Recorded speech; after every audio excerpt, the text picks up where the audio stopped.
You're listening to Tales of the Forsaken, a live play fate core game by Noble Jester Productions. Welcome to Rillion, a western fantasy world where magic needs fuel, and that fuel is mined and refined into Ecton, a place of vast deserts, dark rituals, and greedy mining companies. A dwarf awakens and has forgotten who he is. Who is Verboden, and how will he seek to remember his past in the midst of this harsh world?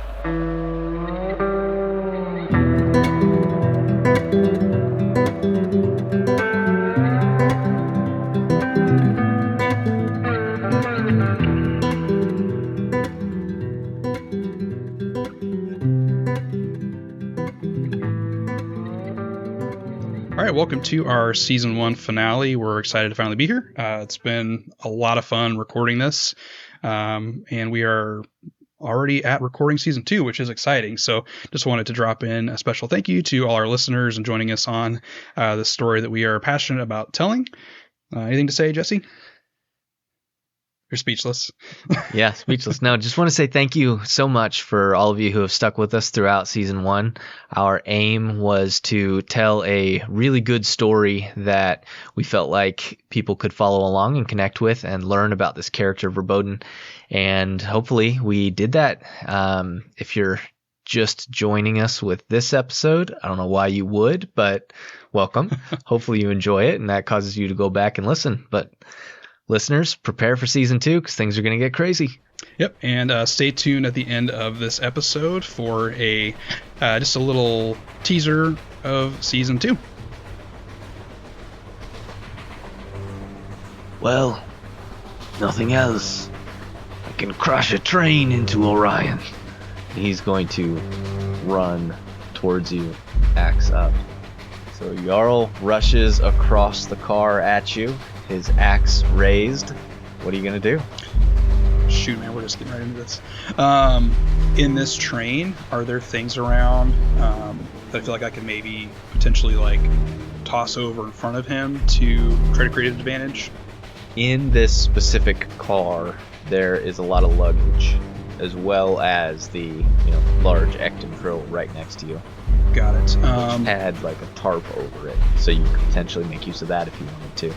Oh yeah, I actually like that. Well, I'm gonna try to grab the tarp and grab it and like throw it in front, try to create an advantage of obstructing his path and view.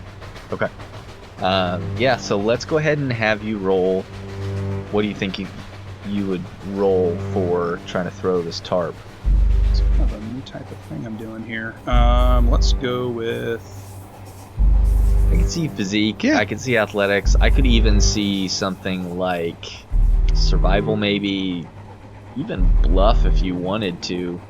I think I like athletics with this because it's kind of there's a bit of a finesse to trying to grab this and doing it in the right fashion. So I'm going to go with athletics. Okay. Which is that +1 skill. Total of 1. Right. He is going to contest that also with athletics. He's trying to just kind of run down the car at you. Mm-hmm. He also got a 1. Okay. So up to you if you want to boost that with a fate point, or if you want to just leave it be. Were there any other aspects that we had set that were existing for the scene that I could potentially call upon? Do we have like moving train or something? Yeah, we had moving train and we had lots of baggage. Okay, let's go with me here. Let's say moving train, and like, that second where he's trying to push off to go is a second where it kind of shifted the other way. So it just gives me a little bit more of a time to get that out in front of him. Yeah, I like it. Okay. So that is a success. So you can go ahead and create an aspect. You're kind of creating an advantage for yourself here. So you can create an aspect, whatever you want to call it. Okay. Yeah, we'll just call it tarp in the air. Tarp in the air. All right. And you have a free invoke on that. Okay. All right, so you throw this tarp in the air, and he kind of runs into it, and he's trying to fight his way through it. It's kind of still draped across one shoulder as he makes it to you, and it's going to swing his axe at you. Okay. So you have this free invoke, you can use it, but he is making an attack against you. Okay, I'm definitely going to use the free invocation of tarp in the air, because gravity will keep that from lasting too long. So I'm going to use physique here to defend. All right. You got a 3. Okay, that's a 7. Okay. So you definitely succeed with style.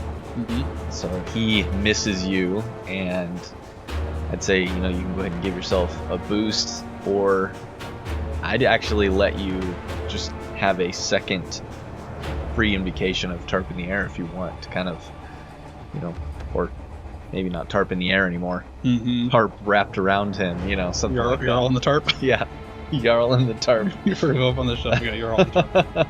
Doesn't exactly rhyme. It's close. Doesn't, but that's okay. That's probably a better way to do it. We'll just have that, give you another free invocation because you succeeded so well. Okay. Yeah. So, am I up? Yes. I also am curious if you would like to spend a fate point to have his axe hit the Ecton drill. Ooh. Because he missed so badly. Uh-huh. Totally up to you. Yeah, that's I don't know what your intriguing. plan is with the Ecton drill, but I don't either. So, yeah, it's a bit of a complication. This just brings me back to having to pick between me and Ada getting hit with an axe. Now I'm deciding if the drill's getting hit with this axe, what that would do. I mean, I did kind of want it to be destroyed originally. There is kind of a little bit of a irony to him killing his own mother and him destroying his own Ecton drill. I love that. Because of that, I am definitely going to spend a fate point. His axe hits the Ecton drill. All right. So he is rushing across the car at you. This tarp is up in the air. It's wrapped around him. He's kind of tripping over it. He's still, just kind of with an angry roar, swings his axe at you. And this tarp catches in his legs, and he just goes flying, axe first, into this Ecton drill. The axe slams into the drill. And at this point a bit about magic items, that they're hardier than your normal items. Mm-hmm. It takes a little bit of effort, a lot more than just a normal. You couldn't just shoot a magic item and destroy it or hit Right. it with an axe. But his axe appears to be magical in some way, because it smashes into this thing and sparks fly everywhere, including landing on some of the baggage in this car, and starts to spark up. Ooh, okay. Yeah. So I'm going to go ahead and spend a fate point Okay. to add another aspect here. I'm going to change the lots of baggage to baggage on fire. Oh, this is physical baggage. I thought this was like Verboden's baggage, catch. Well, there's probably lots of that There's a too. lot of that too. All right, so All right, baggage on fire. he is kind of, trying to work his way out of this Ecton drill. It's sparking, and there is baggage that is starting to light up all around you. What are you going to do? Okay, so I'm going to yell over to Jarl. Jarl, give it up, man. This isn't going to go how you want it. And then I'm going to... I think I'm going to run at him and try to, tackle him. Okay. Yeah. All right. What is your goal in tackling him? Are you trying to create an advantage for yourself? Are you trying to attack him? Are you trying... what are you trying to do here? I mean, I'm trying to stop him. He expressed his stated goal was to crash this train. So I'm trying to, at this point, subdue him. So maybe I'll by tackling him, I'm going to try to create an advantage to subdue him. Okay. All right. Go ahead and roll. Okay. I'd say, probably physique for that? Yeah. Do the same. It's a total of 3. He got a 1. Okay. Yeah, you succeed. So we'll go ahead and create another aspect. You do still have a invoke of Jarl in the tarp if you want to. Is that a free one or just with a fate point? That was a free one. You still Oh. have a free one on that. Although you don't necessarily need it. Don't need You've it, now yes, you created an advantage here. Do you want to? I guess we'll just create a new aspect here of. Jarl pinned? Is that Sure. Does that work? Yeah. We'll just go with pinned, and you get free use of that. Okay. And you have 2 free invokes. Okay. All right. He's going to try to throw you off, and he's gonna try to throw you into some of this baggage that is on fire. Okay. So he's going to use physique. I will also use physique. It's a 6. I rolled a 3. I think what I'm going to do is I'm going to use that one of the free invokes for him in the tarp to at least make it a 5. So he is trying to damage you. Okay. He throws you kind of across the room into some burning baggage. So you're going to take 1 point of physical stress. Ooh. I might want to use both. Can I use both free invokes at the same time? Yeah. So I should do that. So I'm actually going to use both Pin and Girl on the Tarp. All right. To make sure that I succeed, because I ain't got no more boxes on my stress track. All right. You could just take a minor consequence. I mean, it's not the end of the world. Sure. But in this to sort of fight, he's looking pretty okay. So yeah, I'm just going to do that. All right. So he's trying to force you off of himself, but this tarp is still kind of, restraining him. You've got him pinned, and he's just trying to get out from under you, throw you off, but he fails. Okay. So you're up. All right, awesome. So you've got him down on the ground underneath you. He's still pinned. That's still true, even though you don't have a free invoke of it. What are you doing? Oh, man. I was not expecting to actually get a 1-up on him at all like this. I'm just going to, as I'm on top of him, got to pin down. I'm just like, oh, man, I'm going to give you one chance, man. You stop this here. Don't make me hurt you. All right. He is, struggling against you, trying to knock you off, and you say that, and he kind of slowly relaxes. He says, okay, we can talk. Brett knows this is a bad idea. I mean, you're welcome to try to, read him or something if you want to try to see if he's telling the truth or not. Yeah, let's go ahead and I want to try to maybe investigate, or more of a, what do we use here? Oh, like will, like an intuition type thing? Yeah, I'd say will. You could use influence, one of the two. Okay. Yeah, I'll use will here, just to try to get a gauge on he's gonna be stupid again. That is a 4 total. All right, he got a 2. He is, just from what you know of Jarl, he has lied to you and tricked you or tried to trick you, multiple times. You don't get the feeling that he's doing anything in this moment except trying to get you off of him. Okay. So I kind of hesitate for a moment while I've heard his answer, and I'm remembering back to, to try to kill Jasper. He lied to me about what he's doing in Twin Rivers. He kidnapped people from Silver Ridge and was going to push them off a cliff. And I catch myself realizing I can't be so forgiving with him, and reach up and I'm going to smack him in the face through the tarp. All right. Go ahead and make an attack. Okay. Use my fight skill. That's a 2. Right. You got a 3. Oh. Now the aspect of him pinned or you're on the tarp, those are still there, just not a free invocation of those, correct? Correct. You could still use a fate point to make use of those, to invoke those aspects. They're still true. They're just not. You don't have a free use. Okay, so I'm going to use my last fate point for invoking Jarl on the tarp. You did get one back, because I used one. Oh, okay. For lighting the bag on fire. Sweet. Okay, so then I will use one of my last 2, so I have 1 left. I'm going to use Jarl on the tarp, because he's not going to see this coming. And I'm going to sucker punch him. Okay. So you're going to add +2? Add +2, yep. All right, so he'll take 1 shift of physical stress. Mm-hmm.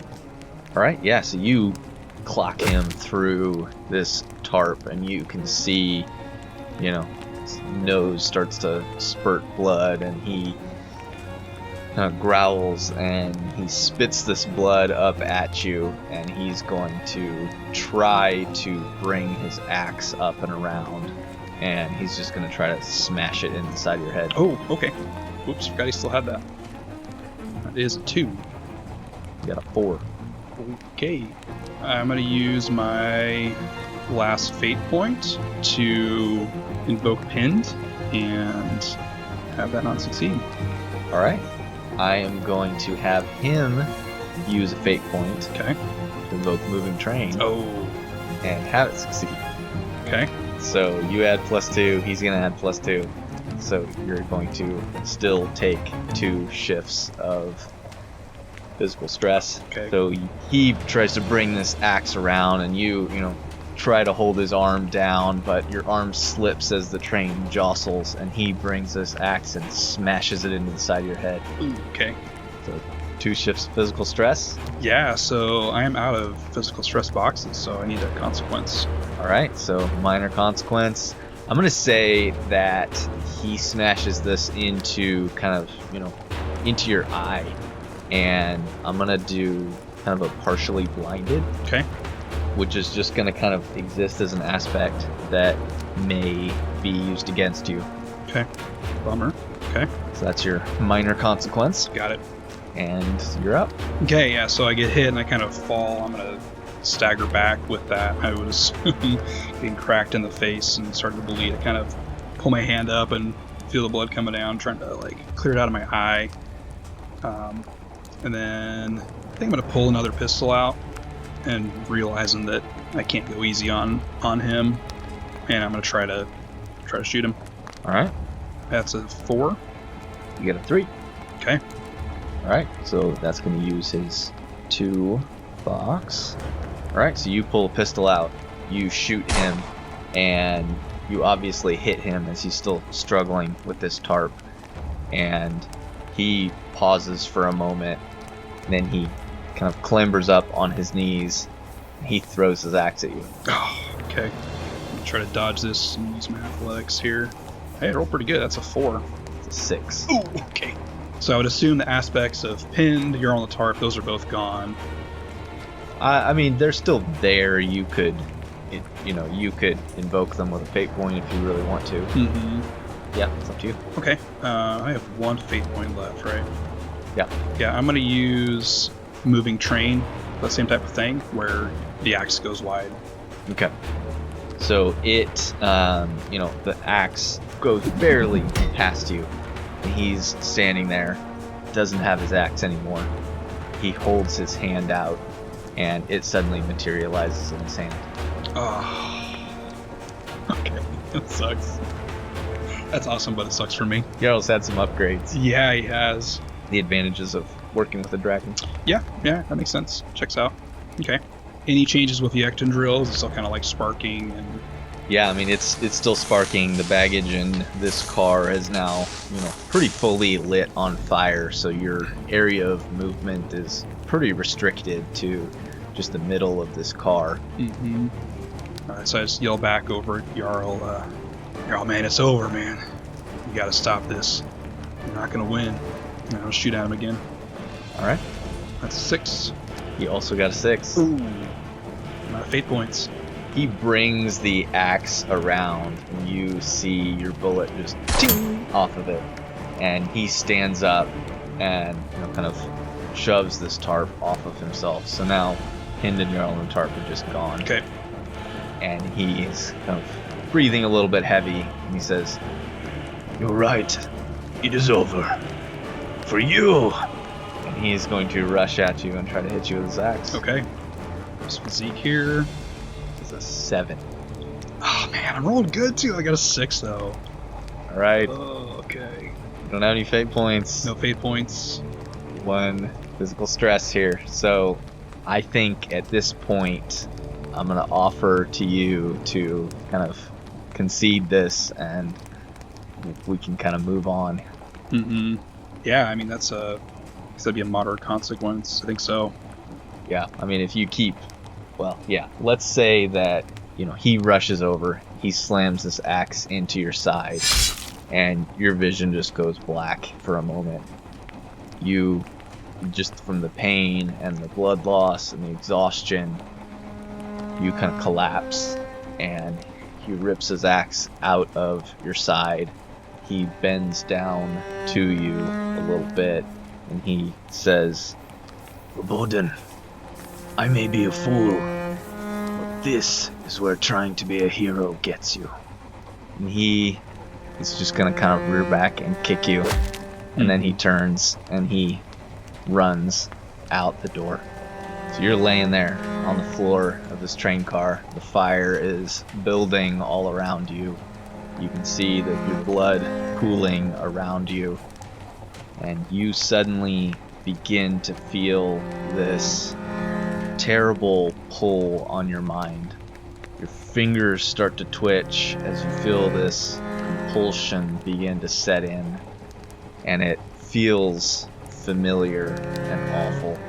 Your mind kind of opens and starts to flash back to cycle after cycle after cycle of living your life, doing whatever you are doing when recovering your memories, chasing after the chalice, trying to save people, all these things that you have filled your time with. And each time you suddenly, at some point, start to feel a closing down of your mind, a narrowing of your memories, and this compulsion kick in. You feel kind of these intrusive thoughts begin to pour into your mind of, I need to find a place to hide. I need to make my final preparations. I am ending. Oh man. You're laying there on the train floor, your blood pooling around you, and your eye catches on your pistol. It's fallen out of your belt. It's laying in this pool of blood, and the eyes are glowing. Laying down there and seeing this, I speak to myself like, this can't be, not yet. And seeing the pistol lay there, thinking back of when I fought the Dream Leech and running through the blood and empowering the chalice, and now seeing these eyes flare from the pistol, and that connection clicks of dragon's blood and its power. And I fight and try to have some resolve to stand up. Okay. I'm gonna have you roll will. Okay. I feel like this is a test of Verboden's will, whether you can fight through these injuries and continue on. Okay. At least it's not -4. So I rolled a -1 with my will. That's a 1 total. Okay. You kind of, fight your way up to one knee. You're struggling, but you're still awake at least. Where am I bleeding from? Well, you've got some blood on your face, but you also just have a kind of a gaping wound in your side that blood is pouring out of. Yeah, I'm gonna hold the pistol up to my side where that chamber is that would hold the ecton, and just almost like squeeze my side and have that blood flow down into the pistol. Yeah, so you hold it there, and you see this, this glass vial fill up with your dark red blood, and the eyes of the pistol are still glowing. You'd have to fire it to try to, see if it worked, but... Is Jarl totally out of sight now? Yeah, he's moved out of the car you're in. Okay. Well, then I would aim towards where he ran to. Is the door open or closed into the next car? It's open. Okay, so I'm going to aim through that open door, and I'm going to try to shoot the lightning ecton mode and see if it works. Okay. You thumb that lever and feel the familiar sensation in your mind of choosing between these elements.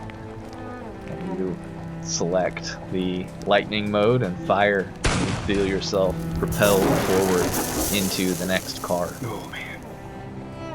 You can see this next car is some sort of a dining car again, but this one is quite a bit more fancier than the one you had left previously. There are people in this car who are just dressed extraordinarily fancy and who are in the middle of, champagne and caviar, essentially, kind of their high class meal that they're all screaming and shocked as Jarl has now barreled through and is about to open the door on the other side when you suddenly surge into the room with your lightning. You land, still on your knees. You can see Jarl across the car. Okay. Am I up again? Yeah. All right, I'm going to yell out to Jarl whatever energy I have left. Jarl, it's not over yet. And I'm going to try to shoot poison at him. All right. Go ahead and make your attack. It's only 2 total. All right. He got a 2 as well. Okay. I think for you conceding, kind of getting forced out of that fight, I'd give you a fate point. Okay. So you can use that here if you want to. Okay. So the aspects that would be still applicable would be most likely it's moving train. Moving train, your aspects. If we want to set some scene aspects, we can here. I mean, he's got a bunch of people all around him. And how about this? Why don't I invoke my trouble aspect of I'm ashamed of my past, and a big part of that has been Jarl, and that shame from him. And I think Verboden now in this moment is realizing that Jarl was on this path. It wasn't Verboden's fault. So I think there's some recognition of that, trying to reconcile that in this moment. Okay. Yeah, I like that. Okay. All right, so I'll use that fate point and do that. So that would make it a 4 total.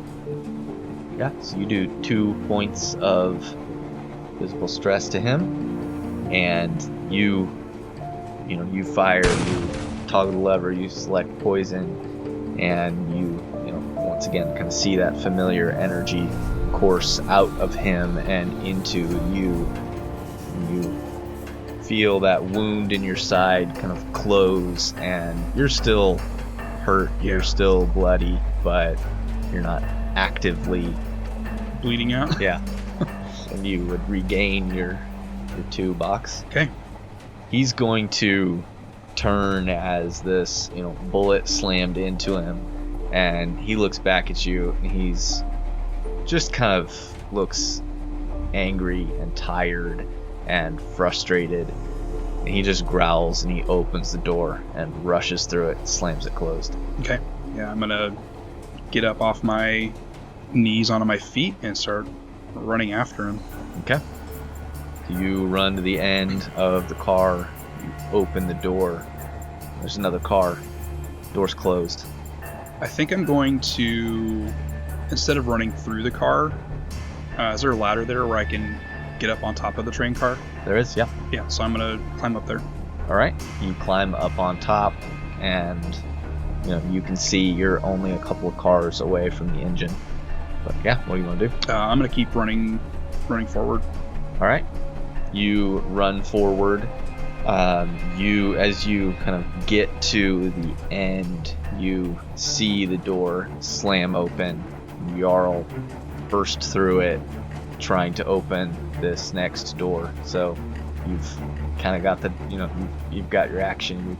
He doesn't really know you're there. Yeah, I think with having a clean shot, I'm going to try to shoot. Actually, I think I'm going to try to shoot ice at him, because that'll get me a 5 on my stress track with that, as long as I actually I'm gonna have to hit to get that. So yeah, I'm gonna do that. Yeah. All right, so you toggle the lever, select ice, and fire. That is a total of 3. You got a 2. Nice. All right, so you plunking away at him. Take another box. He's not looking good, and you feel the ice shards kind of form up on yourself, and he stumbles and still smashes through this next door. Okay. Does the engine car, is it has a total roof on it, or is there any open portion of the train car that's not enclosed on the front of the train? Does that make sense when I'm asking? Yes, the engine is larger than the cars. Okay. But you don't see an opening. So you could, from here, you could shoot your way to the engine and smash into it, You'll probably have to make a roll or something to not fall off the train. Yeah, but that'd be a little dangerous, yeah. But you could get up to the engine. Yeah, I probably won't use lightning mode. That's a little risky up here, so I will go on to that next car. Still on top? Still on top. Okay. Yeah, so you rush running across the top of this car, and he is going to make an attack against you through the roof of this car. So that is a 7. I got very distracted by you saying he was attacking me through the roof, and I forgot to roll. I was like, oh, what's happening now? Okay, so I'm going to defend with physique. That's 6. All right. So you are running when suddenly this axe blade slams up through the roof of the car and catches your foot. You're going to take a point of physical stress. Okay, mark off my 2 on my stress track. And you kind of fall to your knees and you're up. Okay, so is the axe still stuck in my foot? No, it didn't stick into your foot. You just kind of tripped over it. Okay, got it. Just caught it. Okay. Well, I'm going to keep going, and I'm going to jump across to the next car. Okay. The next one would be the engine. Oh, okay. Yeah, then I'll get on top of the engine. Okay. I'm going to say because he kind of successfully tripped you with that before you get to the end, you hear the door slam open. The engine door opens. You hear a scream from inside, and then a gurgle. Mm-hmm. And yeah, what are you going to do? Jeez. Okay. Yeah, so I'm going to get on top of that engine car, try to do it a little bit quietly, and I want to go up to a side and look over and see if I can see in. If there's windows, I don't know what the layout is. Yeah, there's windows on the side. You look in and you see Jarl standing over the engineer who is dead on the floor, and Jarl's kind of surveying the controls of this train. Okay. Well, if he's looking at the controls, he's not looking at me, so I'm going to try to shoot poison at him through the window. Okay. Come on, good rolls. Dang. It's 3. I used all my good rolls in the beginning when I wasn't trying to kill him. He got a 4. Crap. Okay. So you fire, and you can see that he, glances over his shoulder at you, and then he just starts slamming his axe into the controls of this train. Ugh. And, he kind of slams his axe into it a couple of times, and then he grabs this lever that's on the ground and just rips it off. And he turns, and he's going to throw that lever at you. Okay. It's like a lot for a turn. All right, yeah, no, actually, I agree. He's not going to throw the lever at you. That would be an attack, and I think he's already used that on the train itself. Yeah. So you're up. Okay, cool. Then I'm going to take that opportunity and try to shoot him again with poison. All right. A little better. It's a 4 total. Still not great. Oh, he only got a 3. Yes. All right, so that you hit him, and he spins, kind of getting shot in the shoulder, and you feel that energy once again just pour into you, clear your 1 box. He's going to open the door and climb up on top of the engine, and he's going to attack you. He looks pretty rough. Mm-hmm. He does not look like he's doing well. Okay. He's going to attack you. It's a 5. I also roll a 5. Okay.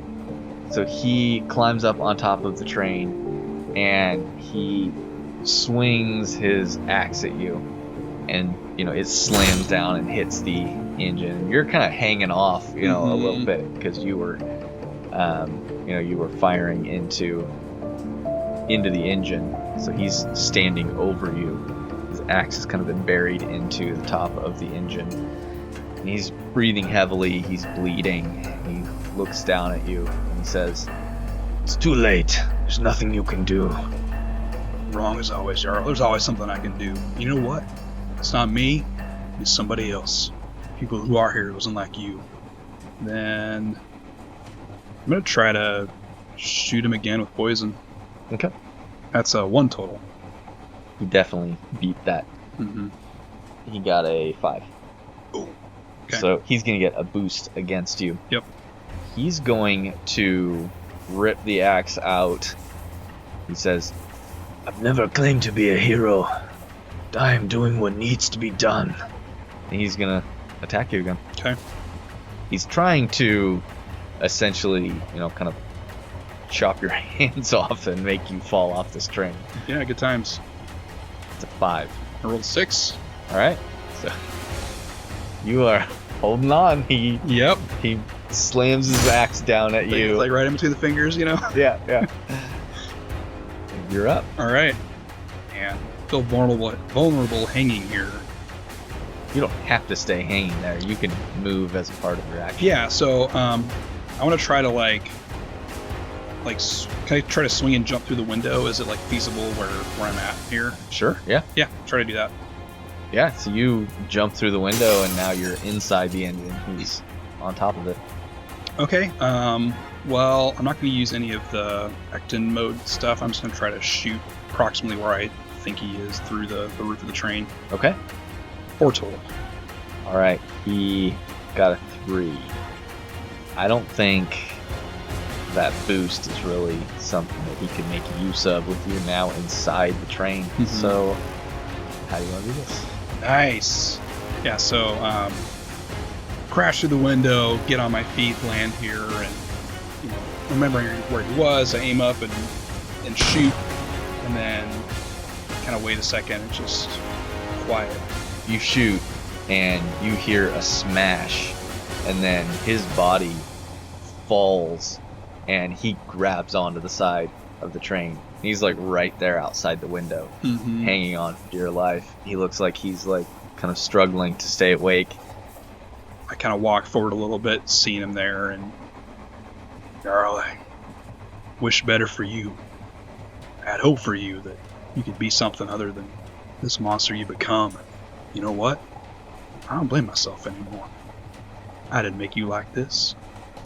You probably would have been like this without me. And I'm sorry for you. Wish your mom had something different for her life instead of you destroying it and others. This is where your train ride ends. I aim the gun up and right at his face. Pull the trigger. Okay. I am going to use a fate point, and he lets go. So I'll give you a fate point back. Okay.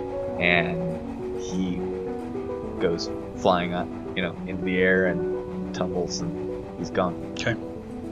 I immediately turn, looking at the train controls, seeing if there's anything I can figure out to stop this. Is there an emergency brake? I don't know how this train even works. I'm gonna have you go ahead and roll mechanics. Okay. To see if you can quickly figure out how this works. It's a -1. All right, that's not a good roll. Sure is not. Do you want to use your fate point? Yeah, let's use that. Let's use that last fate point. I'm just going to invoke my high concept, just with the ability to absorb knowledge quickly. So, working with magical stuff, realizing this is most likely powered by Ecton as well. If I'm not incorrect, then I can figure out something that would help here. Yeah. All right. You gonna use that for a reroll, or are you gonna do the +2? Let's go. I'm gonna go reroll. Okay.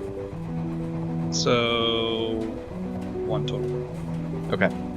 It's tough to tell how this necessarily works. Okay. But you pick up a couple of things. There is a kind of a speed gauge that is far over in the red. You see kind of a fuel gauge that looks like it's dropping. Okay. And you get the feeling just from kind of looking around at different things that there is an emergency brake, and that is what Jarl ripped out of the floor. Okay, but realizing that it's taking fuel, can I see if there's any Ecton or fuel or whatever that I can see that's on this engine? What is feeding it? I'm gonna try to look for that. From inside of here, you can't tell. Okay, so first step then, I think I'm gonna try to go to the end of the engine to where the next car would be, and I'm going to try to look and see if there's a way I can disconnect these back cars from the engine. Okay. Yeah. All right. Yeah, so you go out and, it's a pretty simple mechanism, so I'm not going to have you roll for that. But, yeah, I mean, there's a pin, essentially, that's holding these, this collar in place that connects to the next car. You could pretty easily remove it. Okay, yeah, so I'm going to holster my pistol, and then I'm going to yank that pin out. Okay, yeah, so you yank that out. You feel the entire train jerk as you kind of get almost flung off, as you're suddenly now going a heck of a lot faster. Oh, dang. And all of those cars start to fall behind. Okay. With the cars gone, now I'm going to try to get back up on the top of this engine, and I'm looking for fuel at this point. Anything that looks like a canister or any container that would hold that. Okay. Yeah, I'm going to have you go ahead and roll investigate. Okay. Oh, my rolls suck. That's a -2. All right. It's hard to tell. Mm-hmm. There's no obvious container or canister or anything that you could tell would be full of Ecton. Okay. So I'm going to look up ahead at the tracks. Like, do I see anything in the distance, or are we still out in the middle of nowhere? Well, you are currently you look up and the wind is rushing in your face. Your eyes are watering. It's kind of hard to see, but you're traveling through a forest. Okay. You've quite a while ago, actually, you exited the desert and are now in the forest. This is the border forest that leads up to the Four Nations. Okay. It's kind of the border between Four Nations and New Frontier. So it's hard to tell if there's much in front of you. Okay. Aside from just long straight track. Okay. Yeah, I just didn't know if I had more time to try to look, or if with like the roll, if it's like that's just kind of like that sticks and I can't find anything that looks interesting. You have more time. Yeah. Okay. I mean, you don't see a wall or the city or anything up in front of you at this point. Okay. Yeah, so I'm gonna try to maybe go back into the train car, see if I can find any sort of pipes, anything. I'm just trying to gather information. It's like, how does this thing work? How is it propelled? Yeah, so you take a little more time and try to look, now that you're, obviously it's still urgent, mm-hmm. but you've at least saved the passengers. They will, you assume, slowly slow down. Yeah, hopefully. You take some more time, you look over, and eventually you do notice there is Ecton that is kind of streaming out the bottom of this engine. Like, out onto the track? Yes. Oh, okay. So clearly something is damaged. Okay. But it's going to be tough to get to that. You don't see any obvious pipes or anything in your immediate vicinity. Okay. It's underneath. Got it. So the mental dilemma here is, do I think the fuel could run out before it gets to the station or not? So I've got no way to stop the brake. Not necessarily no way. Well, sure. Is there anything else around that I could see that's I could try to jam in, rip off and jam into where that emergency brake was? Well, I'm going to say it's still on top of the car. Oh, okay. He carried it up there, left it there when when you shot him and he fell. Okay, yeah, I'm going to climb up, grab that, get back in the car, and start trying to jam it in there and see if this is going to work. All right, I'm going to let you roll for that. I'd say that would probably be mechanics, unless you're just trying to brute force it. Probably, yeah, that's a mechanics thing.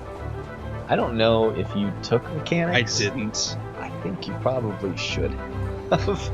Well, sure. Well. Yeah, that's a -1. All right.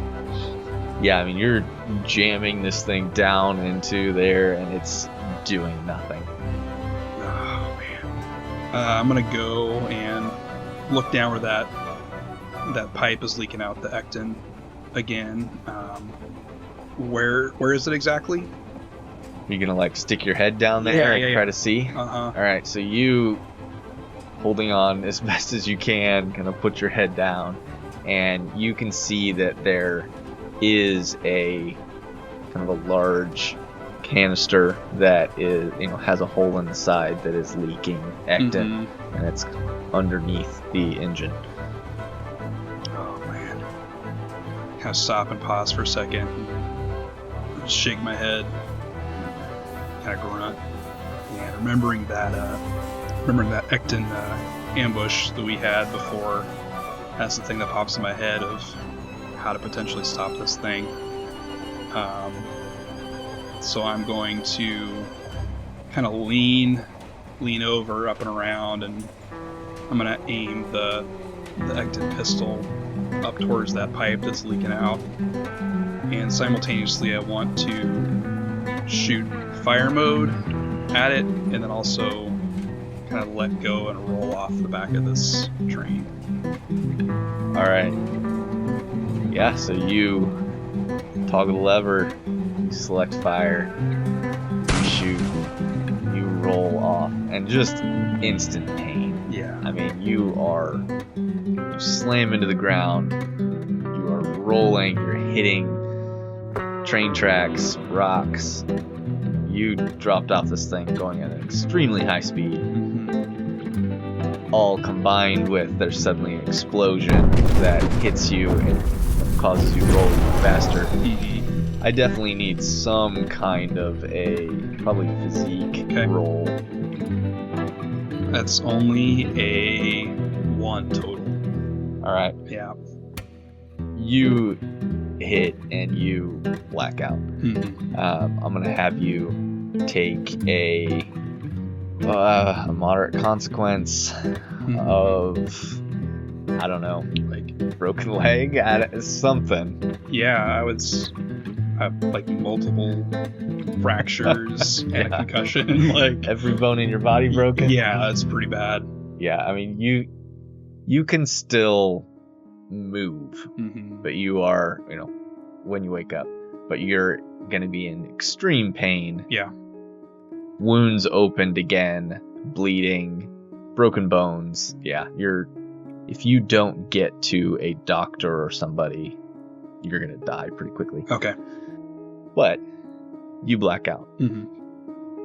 As you are floating in this, state of unconsciousness, not quite dreams, but just these flashes of your life are flashing through your awareness, previous lives, these different people's faces, people that you've hurt, people that you've saved, people that you've interacted with that have meant something to you, and kind of all of them wrapping around this figure of Yendra, and her appearing in your memories, her appearing, you seeing her in various different lives, all of it kind of always emotionally painful, and these things are kind of just flashing through your mind and they're disappearing. Your memories, your recollections, these people that have made an impact on you that you had now remembered for a short time are just erasing themselves from your mind.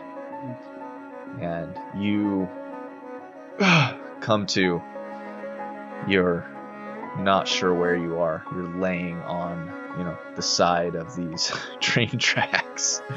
You just awash in pain. But none of that matters a ton because you feel this extreme, almost burning in your mind of, I gotta find somewhere to hide. I gotta find something to mark down my name with. And this is like an extreme compulsion. You have no other choice. You've got to get moving. Okay. So, with whatever strength I have, I try to get up. Looking around, do I see anything? Is the the train the train cars I released, is that creeping up towards me at all? Like, is that in sight? No, you don't see those at all. Okay. Those would have slowed down way more rapidly than you were traveling. You took a decent amount of time to kind of look over the engine, so that is a ways off from you. You can see a large, kind of burning in the distance. There's woods on either side that you could make your way into. Yeah, that makes the most sense. I was just trying to find something, so I'll head to my right, go towards those. Okay. Yeah. Yeah, you're kind of half walking, half crawling, as one of your legs isn't working very well. You can feel broken bones inside of yourself, and you spend a couple hours wavering in and out of consciousness.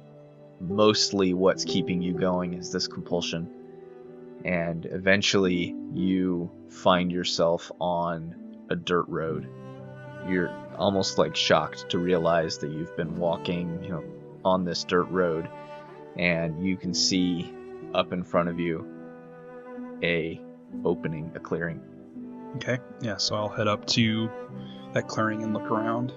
Okay, you can see buildings. This looks to be some sort of a small, not necessarily a town. There's like 4 buildings, but looks like there's a larger building kind of that's central. You do see up in the trees, there are some platforms and what look like guards, and your compulsion makes you instantly try to hide behind something. Okay. You clearly don't want to be seen. Your curse is triggering, and you need to get somewhere away from people, hidden, find something to write your name. Yeah. Okay. Do I feel like with the situation of this outpost, is there a building that doesn't look occupied that I feel like I could get to, or does it look like there's no way I'm going to be able to do that? It looks like there's a large central, almost like a large house that's been built here, and then there's what looks to be kind of like an outbuilding that maybe is a barracks, something like that, and then a barn of some sort, and what looks kind of in the back a shed. Okay. I'll try to get to the barn, sneak over to there. Okay. Look for a way in.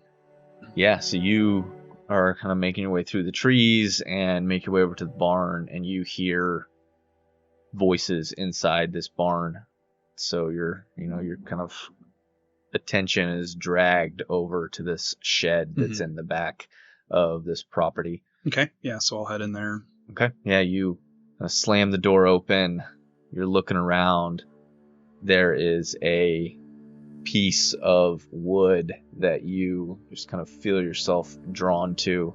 You rip it off one of the walls, and you're desperately looking through the items in this shed for paint, something to mark on this wood. There's nothing. Yeah, so I realizing that, I look at the pistol. I open up the chamber that has my blood, what's left in there, and I start, pouring it out, dipping my finger in that, and then start to write on this piece of wood that I found. So I write Verboden, and then if I have any blood left, I'm going to write the sheriff underneath that. Okay. Yeah, so you write Verboden, the sheriff. And you have moments, anything else you want to do before this compulsion fully kicks in? Oh man, I'm trying to think of anything else that would in such a short time, what would he want to tell himself? I think he would try his best to write Silver Ridge if he can. Yeah, you probably would have to use blood from your own self, but you've got plenty of that. It's all over you. But yeah, you write Silver Ridge on the side of this I would also try to write, find the chalice. You write that, and you kind of just throw yourself into the back of this shed. You feel things kind of crashing down around you, and you're just hugging this piece of wood to your chest, and your memories, your awareness, everything fades. And this cycle of Verboden's awareness ends. Your curse triggers, your memory is wiped, and your physical form shifts and changes.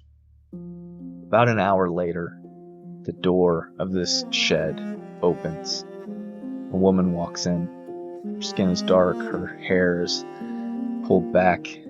It's Yindra. She walks in and she sees you laying there, your eyes closed, your breathing shallow. She waves a hand over you and your wounds all close.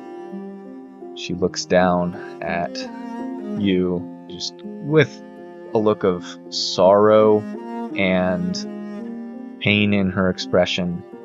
She's just kind of standing there considering you. And then she reaches down and she waves her hand over the board that you're hugging, and all of the text disappears except your name. She pulls a bag out of her pocket and looks down at it.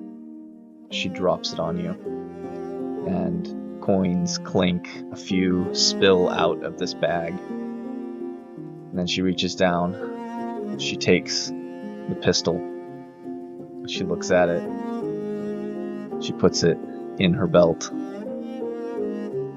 and she bends down. She kisses your forehead. She leaves.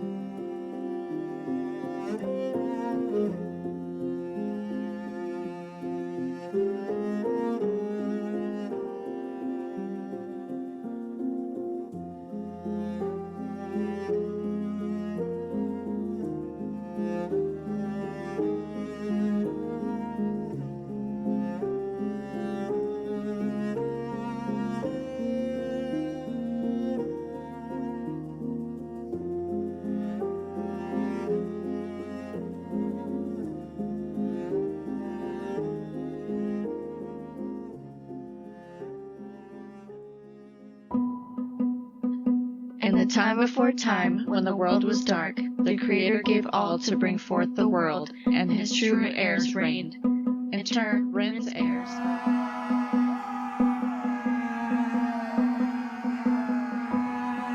But the usurper rose, her power terrible to behold. She stole the flame, enslaved the bodies, and twisted the minds of the true children.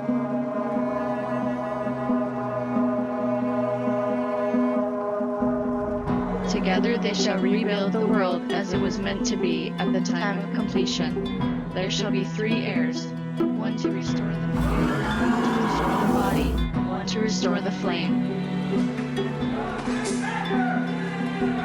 Rin's true children shall be blessed under the light it gives. The mighty one will rise. He will use the beacon of light to restore Rin's blessing, unite the 3 heirs, cast down the usurper, and restore order to Rin's world.